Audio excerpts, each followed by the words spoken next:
بسم اللہ الرحمن الرحیم۔ ناظرین گرامی، آج کل سوشل میڈیا پر اکثر یہ ویڈیو دیکھنے میں آتی ہیں کہ عورتوں کو حیض کی سزا دی گئی ہے یا عورتوں کو ماہواری کیوں آتی ہے۔ کیا یہ عورتوں کے لیے کوئی سزا تھی یا اس میں اللہ تبارک و تعالیٰ کی رضا تھی؟ پیارے دوستو، اللہ تبارک و تعالیٰ کی ہر بات میں کوئی نہ کوئی حکمت ضرور ہوتی ہے۔ ناظرین گرامی، حضرت عبد الرزاق اور مسند اسحاق میں حضرت عبداللہ بن مسعود رضی اللہ تعالی عنہ اور حضرت اسماء بن ابی بکر سے روایت نقل کی گئی ہے کہ بنی اسرائیل کی عورتوں کو یہ اجازت تھی کہ وہ بھی مردوں کے ساتھ مسجد میں جا کر نماز پڑھا کرتی تھی۔ مردوں اور عورتوں کے درمیان ایک پردہ ہوتا تھا، یعنی کہ مرد اور عورتیں جب نماز ادا کر رہے ہوتے تھے تو عورتوں اور مردوں کے درمیان ایک پردہ لٹکا دیا جاتا تھا تاکہ وہ ایک دوسرے کو دیکھ نہ سکیں۔ پیارے دوستو، ایک دن ایک لڑکی اپنی ایڑیاں اٹھا کر مردوں میں اپنے یار کو دیکھنے لگی اور پھر اس نے یہ روزانہ کا معمول بنا لیا۔ اس کی دیکھا دیکھی سبھی عورتیں اپنی مسجد میں آتی اور پھر ایڑیاں اٹھا کر پردے کے اوپر سے غیر مردوں سے تاک جھانک میں لگ جاتی۔ چنانچہ ان کو مسجد میں جانے سے ایسے روکا گیا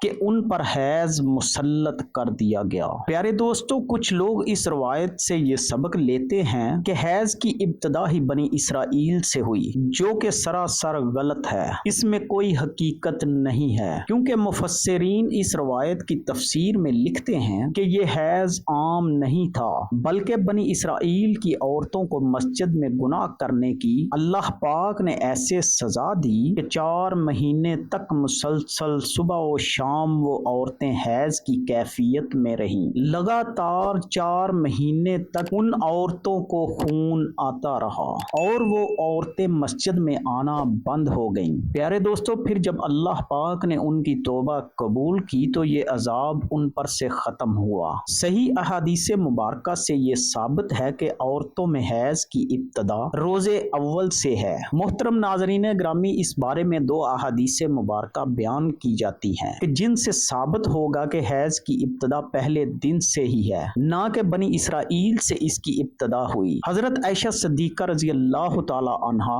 حجۃ الوداع میں اللہ کے رسول صلی اللہ علیہ وآلہ وسلم کے ساتھ حج کے ارادے سے نکلی۔ راستے میں انہیں حیض آ گیا تو وہ اس اندیشے سے رونے لگی کہ اب وہ مناسک حج ادا کرنے سے محروم ہو جائیں گی۔ پیارے آقا صلی اللہ علیہ وآلہ وسلم کو معلوم ہوا تو آپ صلی اللہ علیہ وآلہ وسلم نے انہیں سمجھاتے ہوئے فرمایا، یہ ایسی چیز ہے جسے اللہ تعالیٰ نے اولاد آدم میں عورتوں کے لیے لازم کر دیا۔ اس حالت میں تم بھی وہی سب کچھ کرو جو حاجی کرتے ہیں، صرف پاک ہونے تک بیت اللہ کا طواف نہ کرو۔ ناظرین گرامی، بالکل اسی طرح ایک اور حدیث مبارکہ میں ہے، حضرت ام سلمہ رضی اللہ تعالی عنہا سے مروی ہے۔ حضرت ام سلمہ رضی اللہ تعالی عنہا بیان فرماتی ہیں کہ ایک موقع پر میں نے نبی پاک صلی اللہ علیہ وآلہ وسلم کے پاس موجود تھی کہ مجھے حیض آنے لگا۔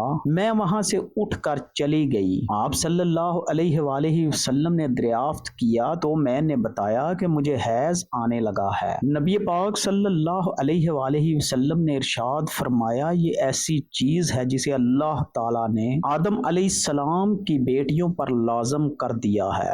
ناظرین گرامی، اس موضوع پر امام بخاری رحمۃ اللہ علیہ نے بخاری شریف میں ایک باب بھی قائم کیا ہے کہ جس کا نام حیض کا آغاز کیسے ہوا۔ امام بخاری رحمۃ اللہ علیہ لکھتے ہیں، نبی پاک صلی اللہ علیہ وآلہ وسلم نے ارشاد فرمایا، یہ وہ چیز ہے کہ جسے اللہ تعالیٰ نے آدم کی بیٹیوں پر لازم کیا ہے۔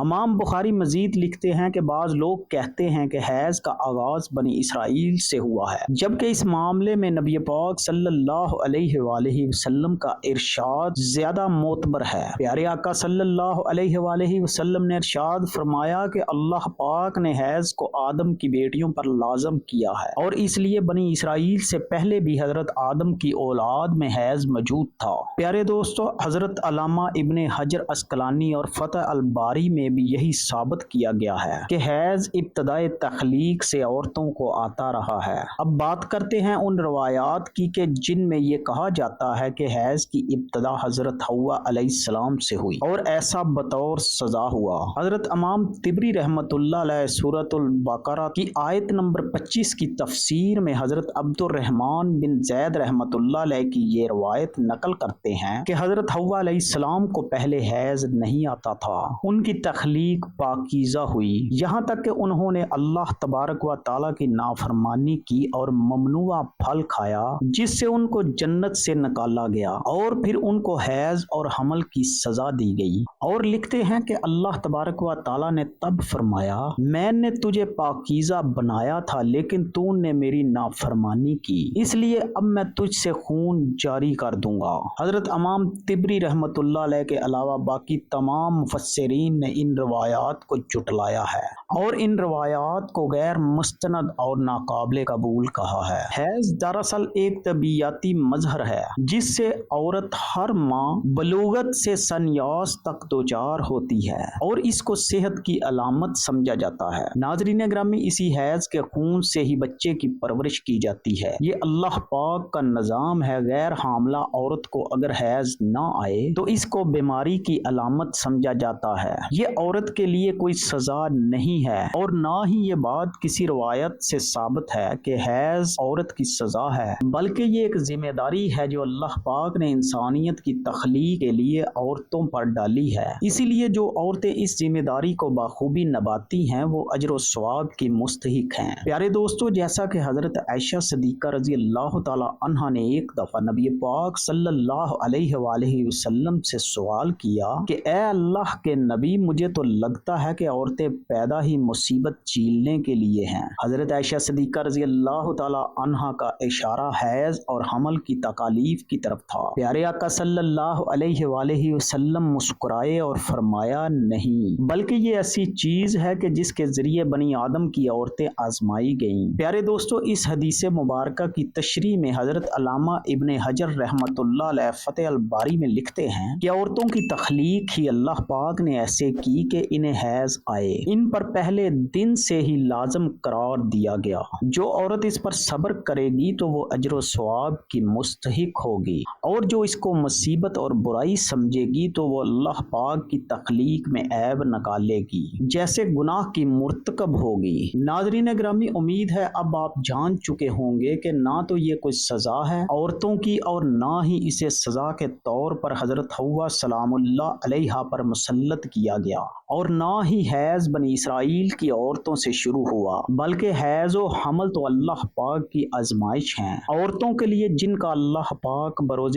قیامت عورتوں کو اجر و ثواب عطا فرمائے گا۔ اے اللہ پاک، ہماری تمام بہنوں کو اس آزمائش میں صبر و تحمل عطا فرما، ہم گناہوں سے دور ہو جائیں اور نیک اعمال کرتے رہیں۔ ناظرین گرامی، اللہ تبارک و تعالیٰ سے دعا ہے اللہ پاک اپنے پیارے حبیب صلی اللہ علیہ وآلہ وسلم کے صدقے ہمیں نیک اعمال کرنے کی توفیق عطا فرمائے اور گناہوں سے بچنے کی توفیق عطا فرمائے۔ پیارے دوستو، اگر آپ کو ہماری آج کی ویڈیو پسند آئی ہو تو کمنٹ باکس میں آمین ضرور لکھیے گا۔